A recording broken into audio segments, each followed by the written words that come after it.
A ideia de uma mente construída pelo ser humano que pudesse tomar decisões e até ter sentimentos está presente na literatura, em pinturas e também nos primórdios do cinema.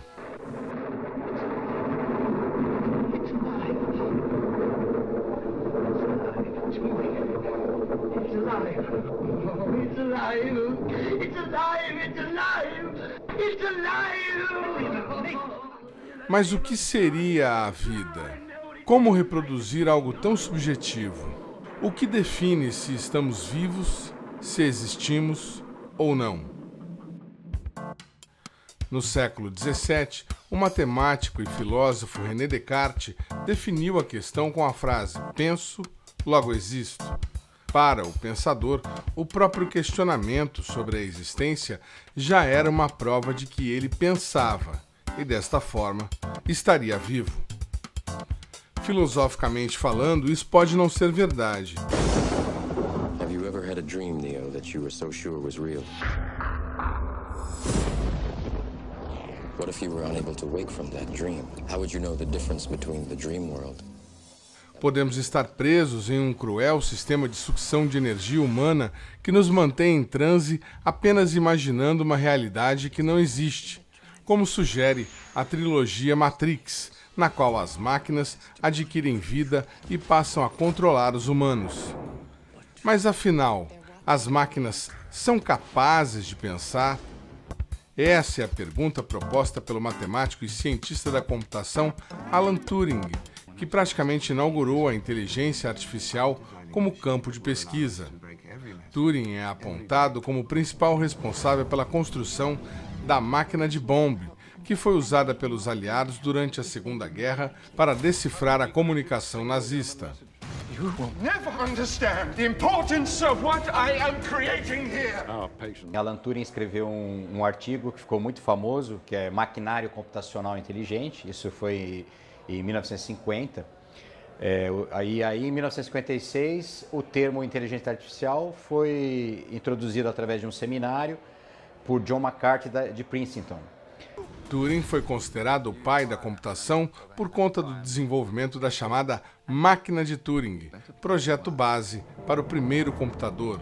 Então, na verdade, a inteligência artificial, muito embora existisse já pessoas que conceberam essa possibilidade há muito tempo, ela só se tornou assim viável, palpável, quando os primeiros computadores começaram a ser desenvolvidos, né?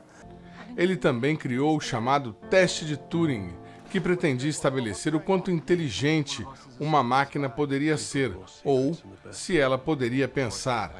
No teste, uma pessoa deveria enviar perguntas para uma máquina e um ser humano ao mesmo tempo, sem saber com quem estava conversando. Se a pessoa que recebe as respostas não conseguir identificar quem é a máquina e quem é o ser humano, significa que o computador conseguiu passar no teste de sistema inteligente, ou, pelo menos, ser capaz de imitar reações humanas. Ele seria capaz, inclusive, de acordo com os testes clássicos de inteligência artificial, que ele é ideia conceitual, ele seria capaz de se passar por um ser humano em domínios bem específicos. Por exemplo, xadrez, que antigamente era o esporte, o jogo assim mais complexo. Já deve ter uns 10 anos aí que os computadores melhores batem os melhores mestres de xadrez. E no meu caso, qualquer computadorzinho já está bem melhor do que eu. Observa que é um grande desafio, né? Um grande desafio, porque não existe nada mais assim sofisticado, talvez, no universo, que a nossa capacidade de, a partir de dados, a partir do ambiente que nós nos encontramos, ter um cenário, tirar conclusões e, a partir daí, agir de forma adequada. Hoje, sistemas que usam inteligência artificial são até comuns e podem ser encontrados nos mais diversos lugares. A inteligência artificial que ela mistura uma série de conceitos, né? Na verdade, tem até vários nomes que são parecidos com esse, que estão, cada artigo, cada pesquisa acaba chamando de um jeito, né? Mas todos fazem parte dessa família aí, que é reconhecimento de padrões, aprendizado de máquina, né? Que vem do machine learning em inglês, né? E mais hoje, mais recentemente, né, os conceitos de redes neurais e também um termo que também está bastante sendo utilizado é o deep learning, que seria aprendizado profundo, né? E isso tudo vem dessa grande área, a inteligência artificial. A inteligência artificial e suas variantes é a última fronteira aberta nesse continente de ideias que se tornou a computação moderna. Mesmo assim, uma máquina totalmente autônoma, capaz de tomar suas próprias decisões, ainda seria um sonho distante. O ser humano é incrivelmente adaptativo. A inteligência humana, ela se adapta, ela reconhece o que ela não sabe, ela procura atrás. Então, tudo isso são ideias que a vai chegar nesse ponto. Então, decorar regras de um jogo incrivelmente complexo, é capaz de bater um ser humano, que o ser humano tem uma limitação na memória que ele pode usar para os jogos, ele usa mais estratégica, é um problema já resolvido com o Go e o xadrez. Responder perguntas, trivia, dessa parte de trivia, através de uma base de dados de conhecimento gigantesca que é a própria internet, já fomos vencidos também. Então ele pode bater algumas definições de inteligência para algumas tarefas. Oi, gente, tudo bem? Estamos começando o programa Brasil Consciência desta semana, uma realização do SINDCT, o sindicato que representa os servidores públicos do DCTA, do CEMADEM, da Agência Espacial Brasileira e do INPE. E é com este instituto, falando com esse instituto, que a gente começa o nosso programa de hoje, um bate-papo sobre a tecnologia que está batendo a porta e mudando a realidade de muita gente. A inteligência artificial é uma realidade. E é para falar sobre isso que a gente vai conversar com o doutor em Engenharia Eletrônica e Computação, que é tecnologista pleno, sênior lá no INPE, Fabrício Galende. Muito bom dia, obrigado por você ter atendido o nosso convite, Fabrício.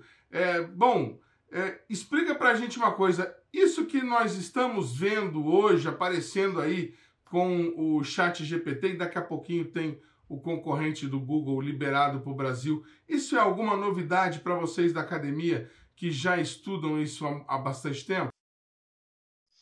Bom, bom dia a todos, é um prazer aí poder trazer a contribuição aí para os espectadores do canal.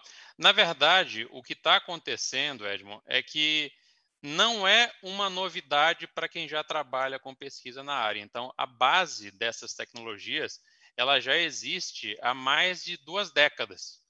O que está acontecendo agora é que essas tecnologias, elas estão assumindo uma forma acessível ao público geral. Ou seja, antigamente, quem tinha acesso a isso, quem era? Era o professor, era o pesquisador, era o estudante de pós-graduação, através de programas. Agora, o público geral já acessa, né? A minha tia, o meu filho, a minha avó, todo mundo pode acessar. Então, não é uma novidade, a novidade é a maneira como esses sistemas estão interagindo com a população geral, né? Inclusive com nós mesmos, né? Com os pesquisadores, com os tecnologistas, né? Então, é isso aí essa é a percepção que a gente tem, né? A roupagem que foi dada, ela é diferente, é para o público geral, antes não era. Agora, a gente já fez uma coisa aqui no programa tentando conceituar inteligência artificial. Como é que você explicaria para uma pessoa completamente leiga o que é essa inteligência artificial? O computador pensa como um ser humano? Como é que ele aprende a aprender? Vamos lá. Então, existem assim 2 grandes linhas de definição da IA. Uma delas seria de sistemas que têm comportamentos, que têm ações, que tomam decisão de modo similar ao ser humano. Essa linha, ela não é muito boa, porque nem tudo que é similar ao que o ser humano faz é bom, né? Então, por exemplo, o ser humano tem sentimentos, né? Às vezes gosta, não gosta. Ser similar ao ser humano na hora de interagir, por exemplo, entender gesto, entender fala, é aceitável como uma definição de IA.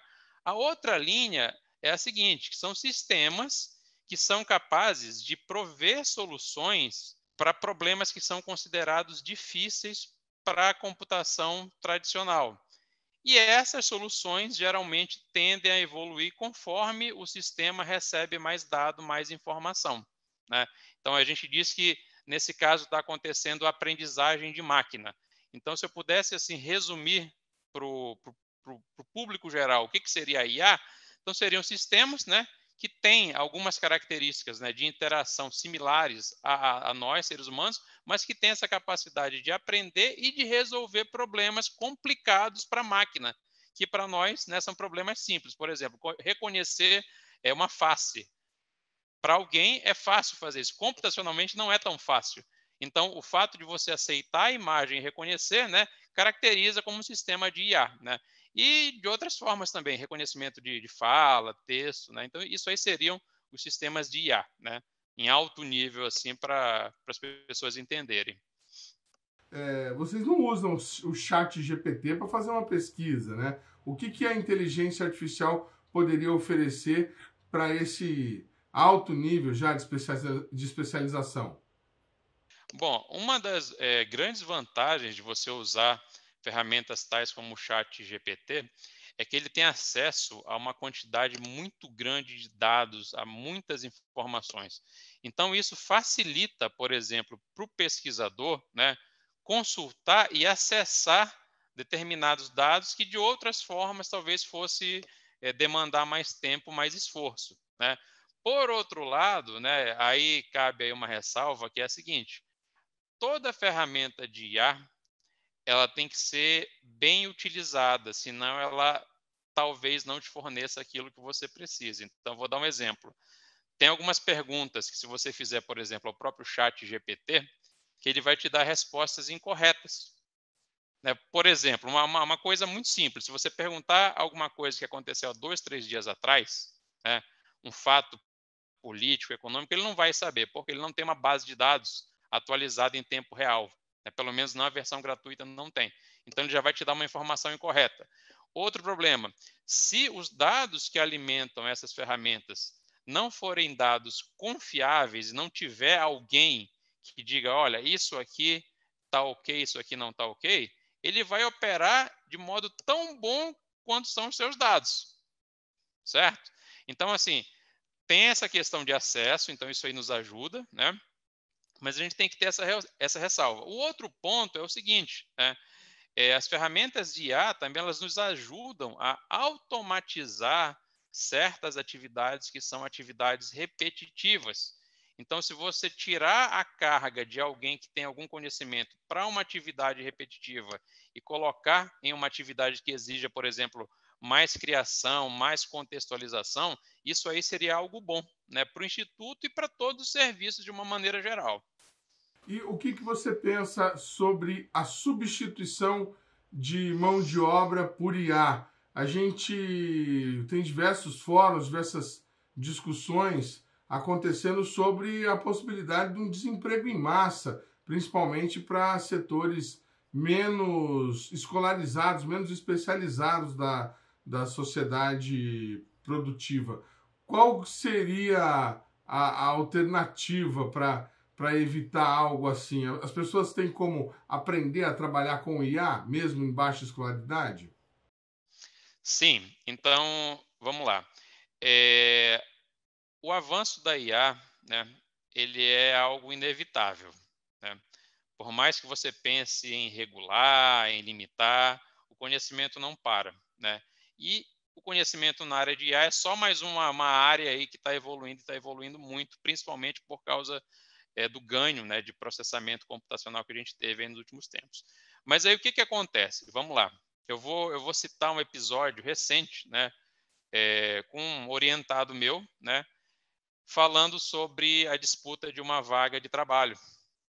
Então, ele participou do processo seletivo, né, e falou que não foi selecionado. Eu perguntei como é que foi esse processo. Então, o recrutador deu um problema, deu um prazo para ele resolver, né, e ele me falou que a primeira medida que ele tomou foi recorrer ao chat GPT.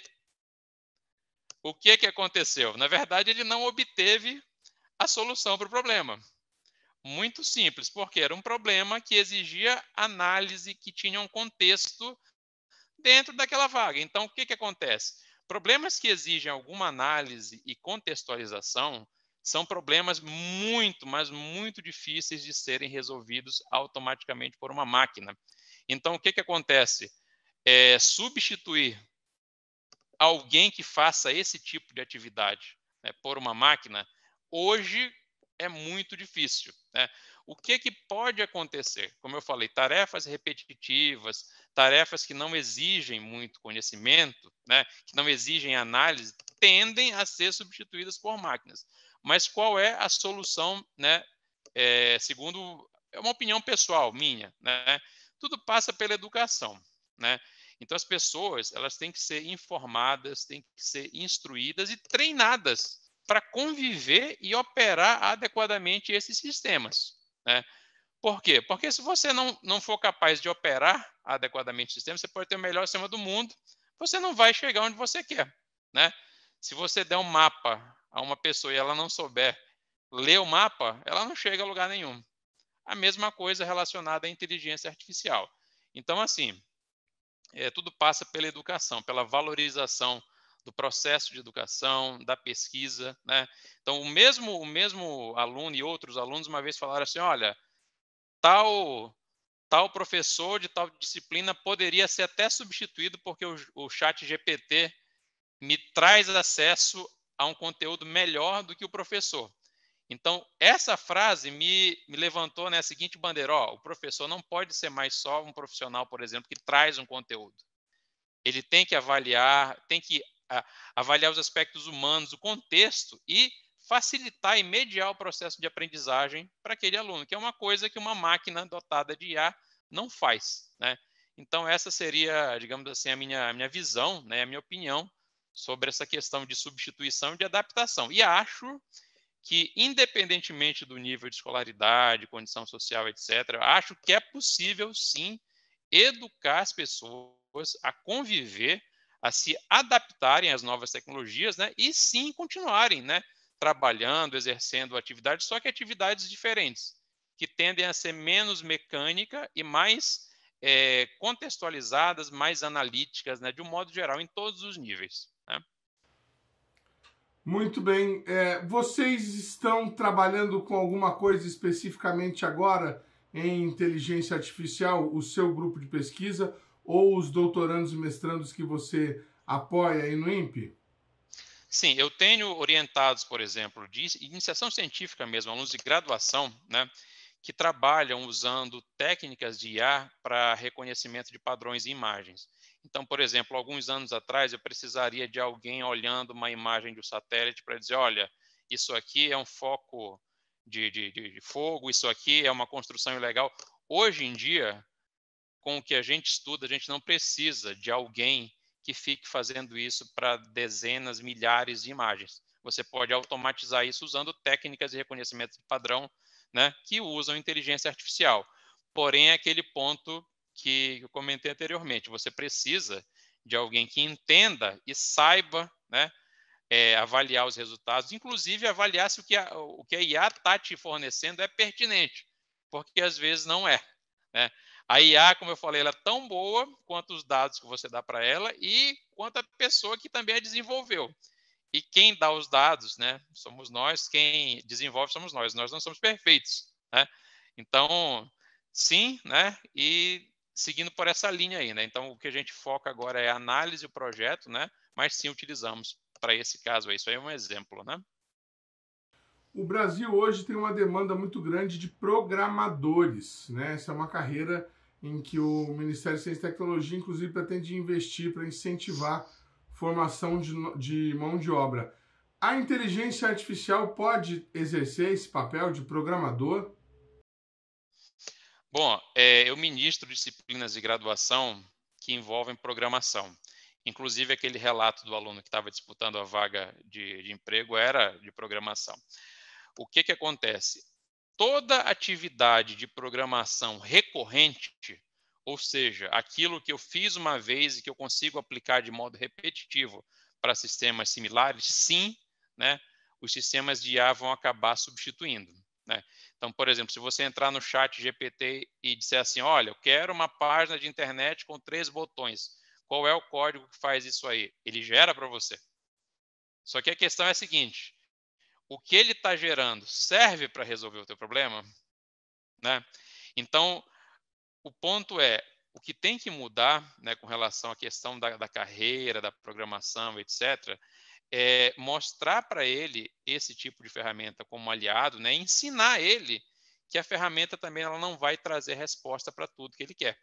Então, existe demanda, né? Inclusive, por exemplo, a gente tem dificuldade, às vezes, de prever, de suprir algumas vagas aqui para programadores, justamente porque falta essa capacidade de análise, né?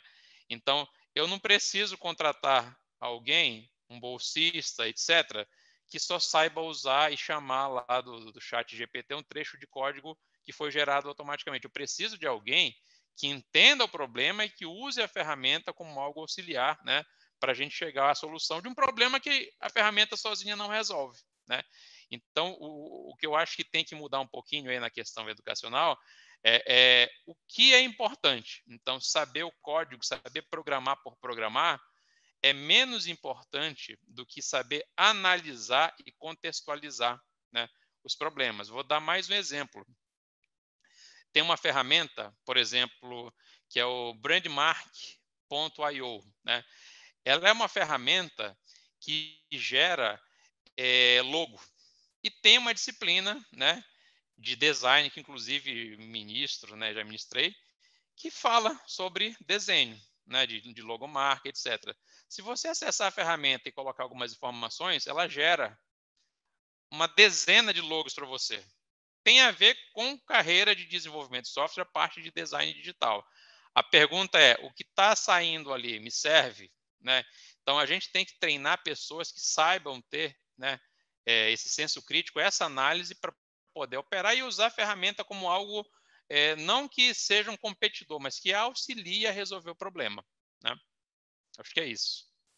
Não vai chegar um momento, então, que vai ter um chat GPT de programação, eu vou chegar lá e digitar quero um aplicativo para a internet que resolva essa e essa questão, reunindo essa e essa informação. Sempre vai precisar de alguém que consiga ordenar essa criação de código. Sim, o contexto, né? Então, eu fiz uma pergunta muito interessante lá, quando eu comecei a acessar o chat GPT, eu comecei a testar o sistema. Eu fiz uma pergunta para ele, como eu te faço errar? Ou que pergunta você não sabe responder? Você pode fazer esse teste, né? Então, o próprio chat GPT, ele diz o seguinte, olha, coisas que exijam, né, informações pessoais, contexto, etc., são coisas que ele vai ter dificuldade em te responder. Então, o chat GPT, ele vai substituir, isso aí é inevitável, o programador, o desenvolvedor que seja mecânico. Então, a dificuldade não é gerar o código, não é saber qual tecnologia faz o quê. A dificuldade é saber se aquilo que está sendo gerado me satisfaz. Então, respondendo a sua pergunta, a programação não analítica, a programação mecânica, essa vai ser substituída. Essa é inevitável. Agora, a análise, o contexto, etc., isso aí é um pouquinho mais difícil. Talvez, né, daqui a algumas décadas, não sei, talvez isso aconteça. Não é impossível, mas aí falta um pouquinho aí de pesquisa e estudo para poder automatizar isso totalmente. Então, você tem uma resposta, sim, né, de geração de aplicativo, etc., mas às vezes faltam peças, ou às vezes o que vem não vai te atender, porque não se analisou o contexto. Né? E lembrando, a computação, a ciência, a tecnologia, ela serve para servir as pessoas. Né? O propósito dele é esse, da IA. As pessoas e a sociedade. Então, você tem que ouvir o ser humano, né? E atender ao ser humano. E nem tudo que a máquina gera vai atender a uma pessoa, ao ser humano. É uma resposta, como eu te falei, mecânica. Né? Então, eu acho que é isso. Fiz a pergunta que você fez aqui para o chat GPT. Como eu te faço errar uma informação? Qual pergunta você não consegue responder? E aí a máquina colocou aqui, como modelo de linguagem baseado no GPT 3.5 da OpenAI, sou projetado para fornecer informações precisas e úteis com base no treinamento recebido em uma ampla variedade de suporte. No entanto, existem algumas limitações em relação às informações que possuo. Item 1. Informações além do meu conhecimento de corte. Fui treinado com dados até setembro de 2021, portanto, pode haver eventos, descobertas ou acontecimentos ocorridos após essa data, dos quais eu não estou ciente. Essa foi a primeira resposta de uma lista que ele colocou aqui, mas ele listou, mostrou que haviam mais, mas colocou apenas a primeira resposta, está aqui dado. Muito obrigado, viu, Fabrício, pelos esclarecimentos. A gente agradece demais aí a sua participação aqui no nosso programa e, tendo novidades, fique à vontade, viu? Bom, eu que agradeço aí, desejo um bom dia e uma boa jornada a todos aí, e sempre que for necessário estou aqui à disposição. Obrigado. Muito obrigado. O programa Brasil Consciência vai para um rápido intervalo e, na sequência, a gente continua falando de inteligência artificial. Estando só, não sai daí.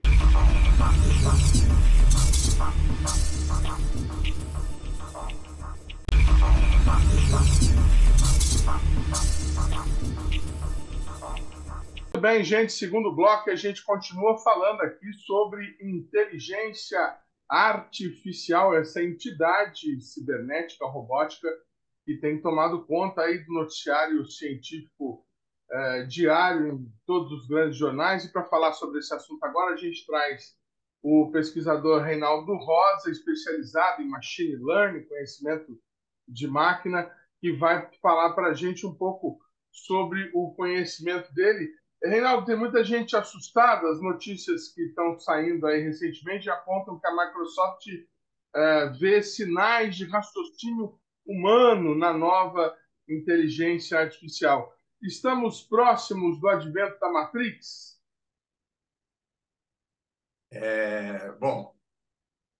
Bom dia aí, boa tarde a todos. Primeiramente, deixa eu colocar aqui um ponto importante, né? Essa notícia aí está relacionada, entre outras várias notícias que têm vindo nesses últimos meses, aí a um tipo especial, né, de IA, são os chatbots, ou chatbot, como o pessoal costuma chamar. Entre eles, o que se destaca mais aí é o ChatGPT, da OpenAI, né?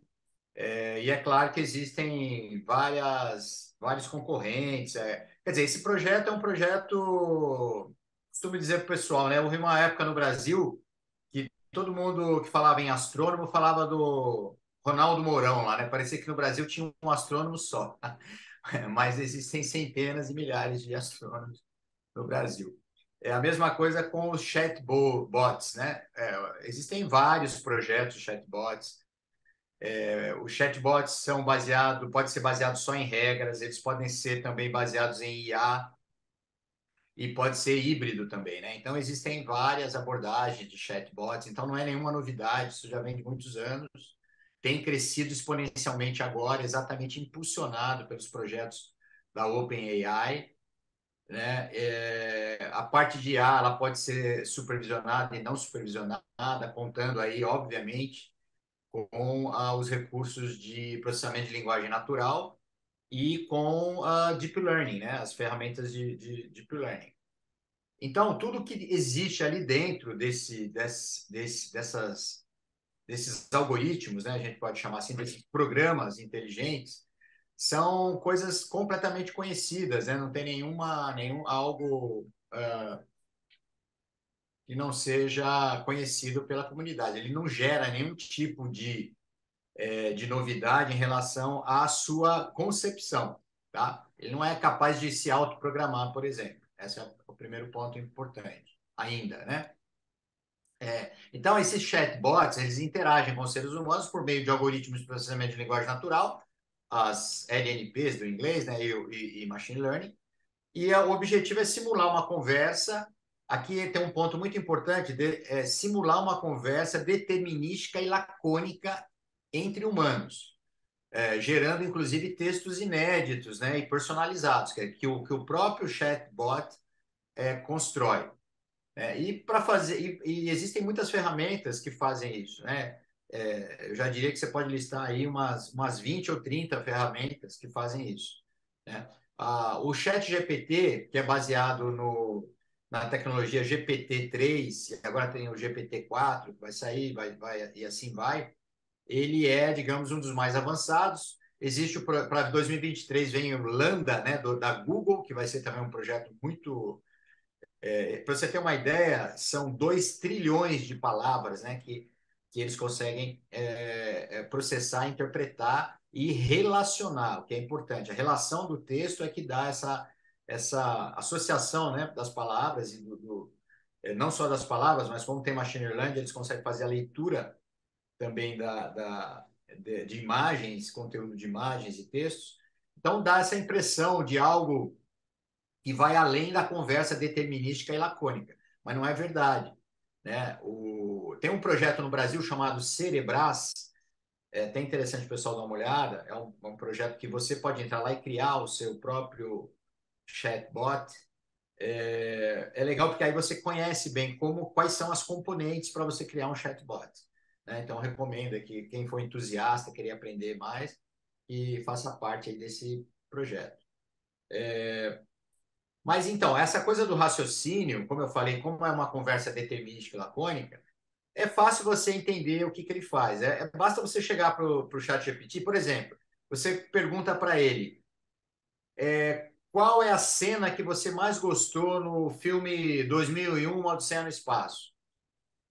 Né? O que ele vai responder para você? Ele vai falar, como um professor de linguagem natural, eu não tenho essa resposta. Mas as 10 cenas apontadas como melhores no filme, que as pessoas mais gostaram, são as seguintes. Aí ele vai lá e vai listar para você aquelas 10 cenas. Então, a conversa com ele é uma conversa de raciocínio determinístico e totalmente lacônico. Vamos Ele vai fazer direto ao... esse teste, Reinaldo. Você falou o quê? As 10 cenas. Não, você pergunta para ele qual é a cena que você mais gostou no 2001, Uma Odisseia no Espaço, por exemplo. Você faz esse teste. E Certo. ele vai dar uma resposta para você que não é... Ele vai dar uma resposta determinística. Ele não vai ter uma conversa com você onde ele deixe de ser um cérebro eletrônico. Ele não é um cérebro humano. Então, ele não tem a parte emocional envolvida. Ele não tem a parte artística, a apreciação da arte. Quer dizer, uma série, um outro universo que ele não tem acesso. E o raciocínio, por mais lógico que ele seja, né, ele não só ele é formulado a partir da parte emocional humana, né? Então, eu diria que essa é a grande limitação, a grande distância que existe de um raciocínio humano. Né? O raciocínio humano não é completamente lógico, né? A gente sabe disso. O ser humano ele não é perfeitamente lógico. A máquina, sim. Então, ela dá a impressão que numa conversa que tem que ser totalmente lógica, ela consegue imitar, simular a conversa humana. Coloquei aqui a pergunta do Reinaldo Rosa. 2001, Uma Odisseia no Espaço é um filme aclamado por seu visual deslumbrante, narrativa intrigante e temas complexos. Aqui estão 10 cenas notáveis que muitas pessoas apreciarão ao assistir o filme. 1. O amanhecer do homem. A sequência inicial mostra um grupo de primatas descobrindo um monolito, um monumento icônico que representa o salto evolutivo da humanidade. O interessante é que eu fiz aqui agora, gravando com o Reinaldo, e aí, apesar de dizer que listou as 10, a inteligência artificial não listou. A partir do 2, não tem nada escrito, estou mostrando a imagem para vocês aí na tela. Ou seja, não resolve todos os problemas, né? Mas vamos fazer um teste mais interessante. O Reinaldo falou sobre diversas ferramentas que já usam inteligência artificial. A partir de agora, a próxima resposta dele, o áudio que ele vai pronunciar vai ser melhorado com o uso de inteligência artificial criada pela Adobe, né, que faz os programas de edição de vídeo que a gente usa, e que a gente vai colocar a voz do Reinaldo no comecinho, como a gente gravou, e na sequência com o recurso da inteligência artificial que dá uma melhorada. Reinaldo, você falou aí que esses chats, né, que estão chegando, eles não são novidades. para vocês que já estão aí pesquisando, trabalhando com isso há bastante tempo. O que vocês imaginam que seja a novidade? É essa possibilidade do uso recorrente de pessoas de qualquer lugar com a sua janela para a internet poder entrar e fazer o uso de um recurso como esse? É o uso social que mudou? Eu acho que a novidade é você ter, em tempo real, uma base de conhecimento super abrangente, né? E que é atualizada em tempo real também. Então, é como se você tivesse um livro dinâmico, o melhor livro do mundo dinâmico sobre conhecimento, na sua frente, sem você precisar ficar procurando qual página que estava, sem índice, sem nada. Você simplesmente chega lá e coloca a pergunta. Então, por exemplo, nas minhas aulas, eu costumo abrir para os alunos, assim, eu vou dar uma avaliação para eles, por exemplo. Eu divido a turma em dois e falo, ó, vocês vão fazer a avaliação usando o chat GPT, vocês não. Para a gente comparar se o desempenho de quem usou e quem não usou é melhor. Né? Então, e esse ser melhor ou não vai depender do tipo de exercício. Quanto mais determinístico for esse exercício, se for um exercício de resolver uma equação diferencial, se for um exercício de responder uma pergunta de matemática ou de física, o grupo que usou o ChatGPT tem um desempenho um pouquinho superior. Agora, se você colocar em discussão perguntas de área de humanas, filosofia, mesmo ciência descritiva como é a história, né, onde as coisas não são tão exatas e há uma margem grande para discussão, não que não tenha na matemática também, obviamente que tem, né, mas quando chega nesse nível onde não tem uma resposta exata, determinística para aquela pergunta, onde você tem que colocar em discussão, e aí vem essa parte humana de elaborar o pensamento, e aí entra muito a experiência pessoal de cada pessoa, o subjetivismo entra aí o grupo que não usa o ChatGPT tem um desempenho melhor.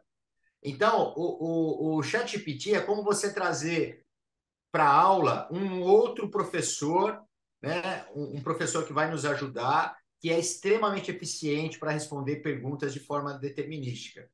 Então, não se pode abrir mão dele, entende? Eu acho errado, por exemplo, entrar com essa coisa de, não, você não pode usar o ChatGPT para fazer prova, ou você não pode usar o ChatGPT para escrever um artigo. Por que não? Porque eu acho que deve. Por quê? Porque a resposta que vai sair depende da habilidade que você tem de fazer a pergunta.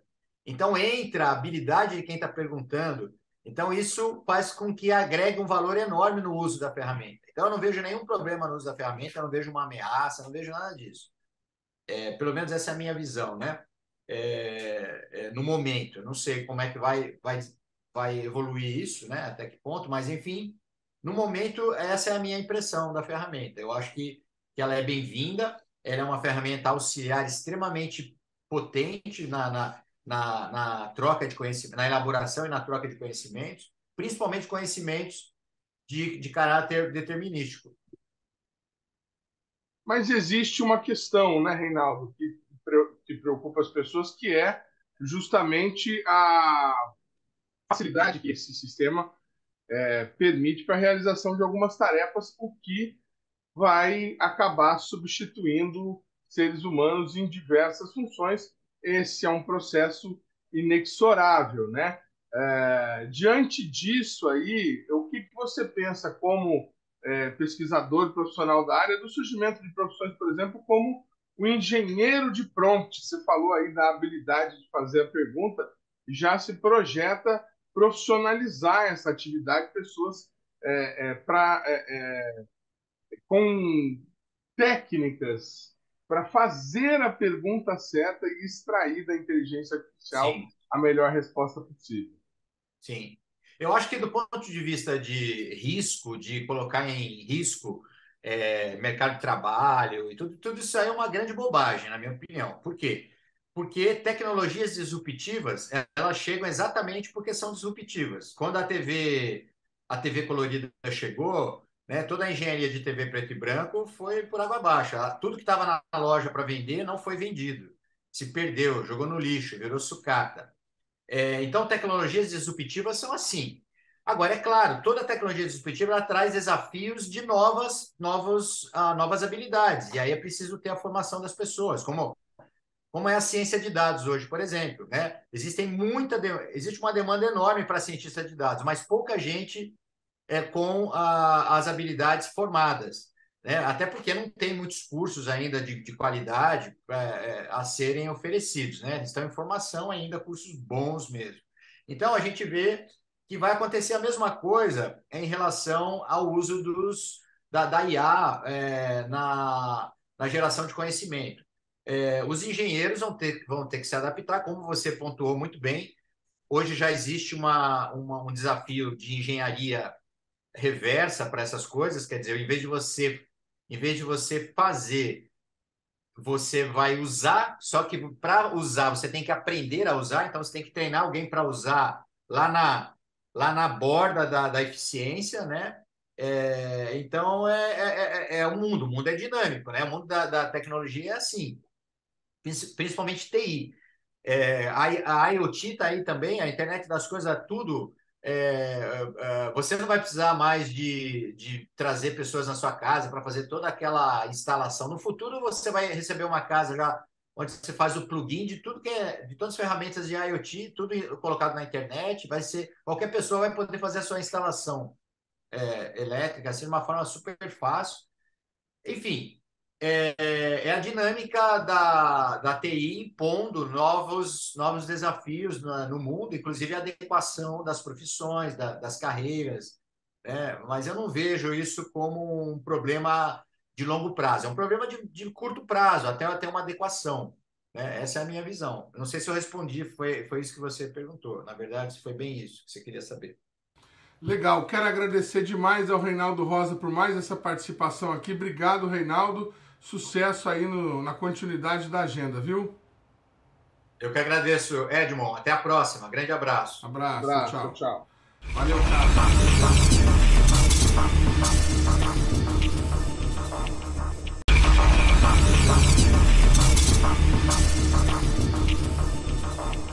Muito bem, gente, terceiro bloco aqui no nosso programa Brasil Consciência. A gente continua falando de inteligência artificial, só que agora a gente vai falar de uma aplicação que pode melhorar bastante o sistema de monitoramento e controle de queimadas no país. É uma iniciativa do INPE, ainda em fase embrionária, para fazer uma parceria com o Google e permitir avanços aí na obtenção de dados sobre este serviço. Para falar sobre isso, a gente vai conversar agora com o pesquisador do INPE, Fabiano Morelli. Bom dia, doutor Fabiano, obrigado por você ter atendido aí o nosso convite. E a gente gostaria de começar perguntando em que estágio que está essa parceria, o estudo dessa parceria com o Google, e qual a viabilidade disso para a melhoria da obtenção de dados sobre queimada no Brasil. Bom dia. Bom dia, Edmo. É com prazer falando com você. De fato, o Google tem desenvolvido ações de impacto social em várias áreas. Por exemplo, na ocorrência do deslizamento ou inundações, onde eles avisam a comunidade, as populações próximas a essas situações de risco para estarem antenadas, alertas a possível situação de perigo ou perdas de patrimoniais que possa acontecer. Essa iniciativa já tem sido testada nos Estados Unidos, Austrália e Canadá, e agora eles estão com a iniciativa de trazer esses alertas também para o Brasil. Em função de que o INPE já possui um histórico muito grande, né, mais de 30 anos trabalhando no monitoramento da ocorrência de fogo na vegetação, eles nos procuraram para trabalhar nessa forma de disseminar as informações, integrando a iniciativa deles com os nossos dados públicos que estão todos disseminados de forma aberta na internet, mas que entrando também, né, uma forma de ser disseminado nas plataformas oficiais do Google. Então, de forma mais rápida, de forma mais direta, para atingir um maior número de pessoas, e especialmente aquelas pessoas que estejam aí com suas vidas impactadas pela ocorrência do fogo na vegetação. Então, essa iniciativa nós estamos agora trabalhando nos acordos formais de jurídicos, né? Por ser uma iniciativa de uma instituição privada com um órgão de Estado, que é o INPE, a gente requer esse formalismo para discutir as ações e definir, então, os projetos em algumas áreas para trabalhar em conjunto. Eles estão trabalhando nessa iniciativa, como eu falei, com imagens de satélites e a inteligência artificial, estão testando o produto deles e aí a gente vai fazer alguma forma de integração, né? E também de retorno dessa informação a partir dos usuários do Google para que a gente aprimore os dados, valide os nossos dados, verifique, dê um outro nível de informação para a difusão da sociedade, né? Porque a gente já tem os dados todos abertos no portal, mas sempre ao aumento da transparência, ao aumento da difusão, da possibilidade de que as pessoas interajam com as plataformas, isso torna muito mais dinâmico e confiável a informação, porque daí fica muito evidente que, além de órgãos e instituições que estejam desenvolvendo os produtos, a própria situação de verificação in situ do que está acontecendo. Então, esse é o grande ganho, eu acho, para todos, que seria a maior interação na difusão das informações. Doutor, deixa eu ver se eu entendi. O senhor está falando de uma parceria em que ambas as partes devem ceder dados para que uma e outra possa aprimorar seus produtos, mas o senhor falou aí no final da interatividade. Nós podemos esperar, então, no futuro, uma plataforma ou algo parecido em que um usuário do Google possa apontar um celular para um foco de incêndio e dizer assim, ó, tá pegando fogo aqui, e isso entrar num cruzamento com aquilo que o INPE já faz? Esse foi uma das iniciativas que eu identifiquei e levei como possibilidade de aprimoramento, né? Porque devido à ampla penetração que o Google tem hoje nos smartphones e as pessoas utilizando suas aplicações, seria viável para eles ter uma forma de interação com esses usuários, de forma que a gente tenha esse feedback diretamente do pessoal que está nas áreas aonde a gente detecta e reporta no portal a ocorrência de fogo na vegetação. E a inteligência... Pois não, perdão. Eu só queria complementar que essa é uma ideia do que já foi conversado, e aí vai ser discutido e, se é avaliado que é de interesse e viável, então a gente vai estabelecer um projeto para a execução disso. E o uso da inteligência artificial propriamente dito? No que o IA pode ajudar? Ele, por exemplo, pode fazer a interpretação das imagens que vocês recebem via satélite para poder identificar focos de queimada? Diminuiria aí a necessidade de pesquisadores de olho humano para fazer essa análise, doutor? Eu vejo hoje o uso da inteligência artificial apoiando muitas ações, né? Nós temos os algoritmos que são utilizados e que são derivados das pesquisas de mestrado e doutorado, então com uma confiabilidade científica muito alta, para extrair das imagens de satélites essas informações que a gente precisa. Mas o novo paradigma com o uso das inteligências artificiais, elas também passam a auxiliar na detecção de possíveis falsos alarmes ou possíveis omissões que a gente não tenha resolvido com uma determinada metodologia. Então, esse cruzamento de dados com outros dados que poderiam vir de campo, com informações em tempo real, com as imagens de satélite, elas devem contribuir para o aprimoramento dessas metodologias e então a gente ter um outro nível de mapeamento de dados, porque também, além da própria ferramenta, da tecnologia, da inteligência artificial, a gente também está tendo já as previsões de lançamentos de novos satélites.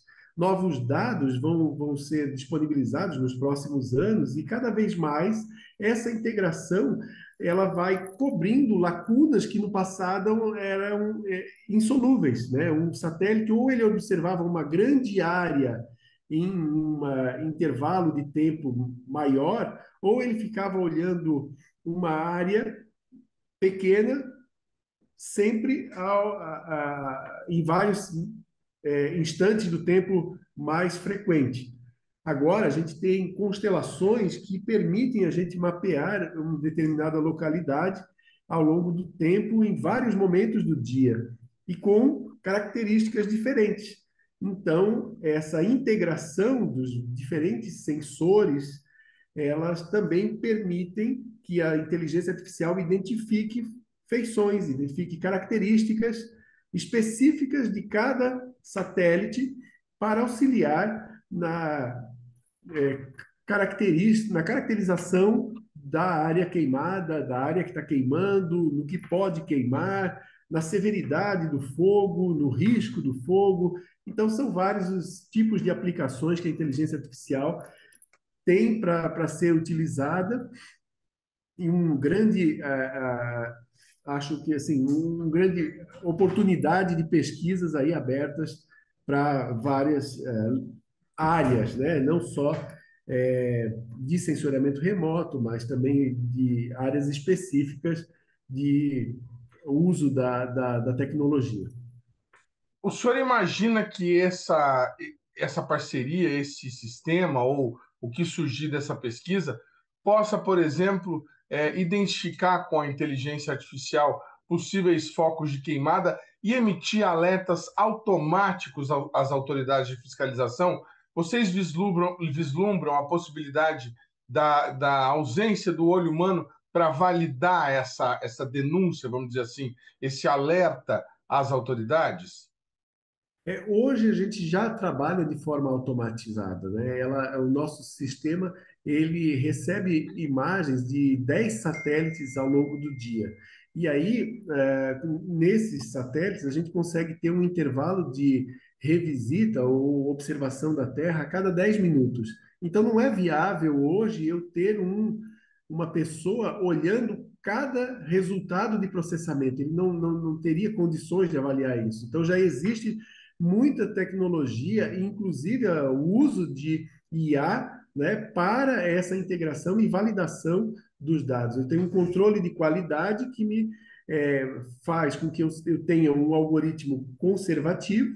Então, tudo que é informado hoje sobre a ocorrência de fogo na América do Sul, pelo INPE, ele já tem uma qualidade muito alta e eu posso estar errando por omissões, né?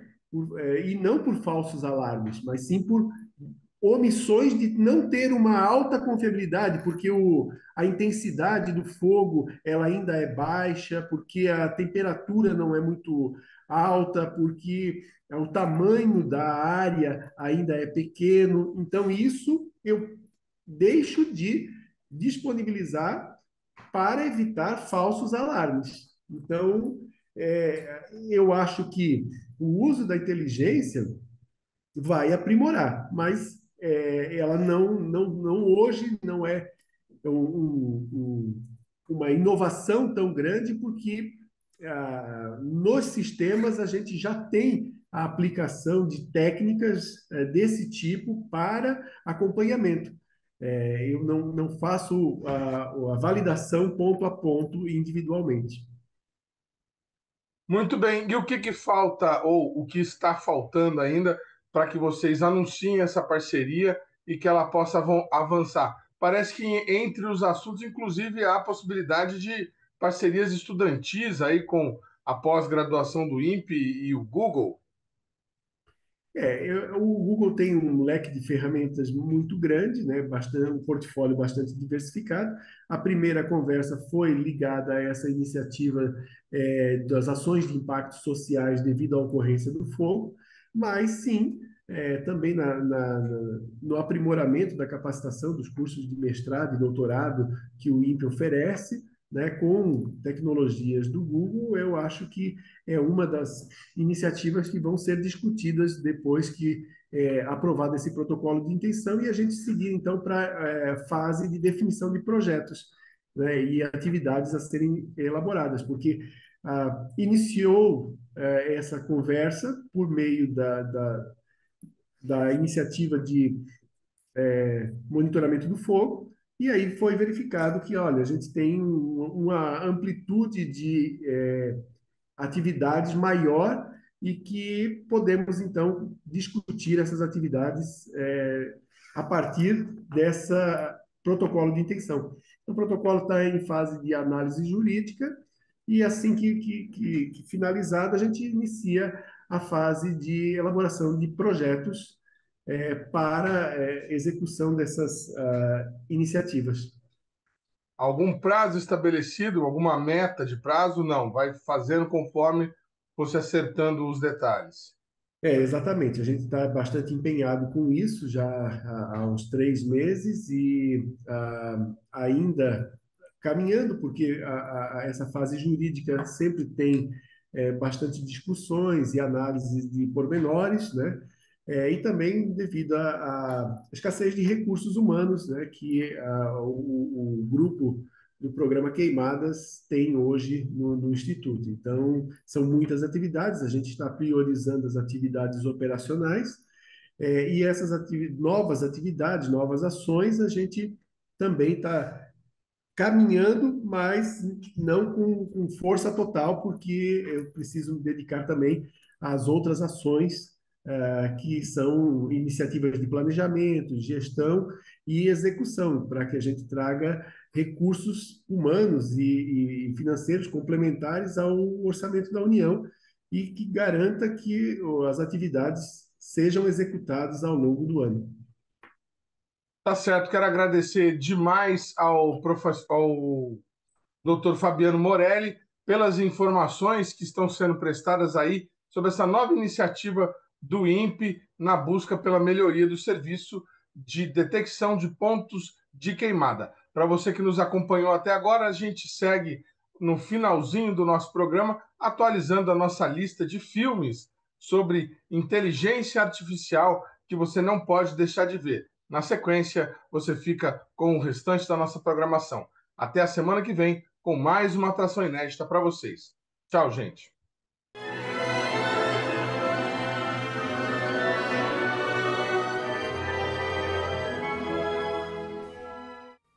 I'm sorry, Dave. I'm afraid I can't do that. What are you talking about, Hal? This conversation can serve no purpose anymore. Goodbye. Your every fantasy. Each resort is maintained by reliable computer technology and people by lifelike robot men and women. Colonies 2 weeks ago.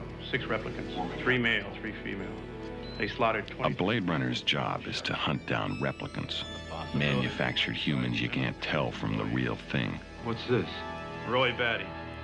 Probably the leader. In this city, under cover of darkness, someone is stalking Sarah Connor. Sarah Connor? Yes.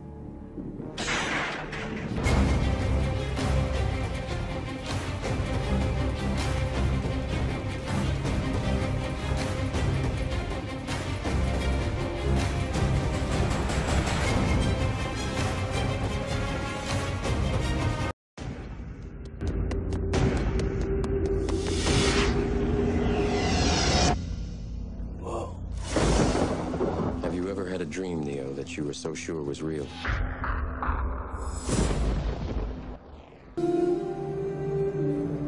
In a distant future, in an age of intelligent machines, he is the first robotic child programmed.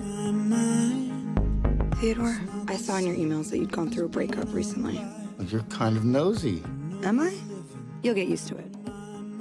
Over the next few days, you're going to be the human component in the Turing test.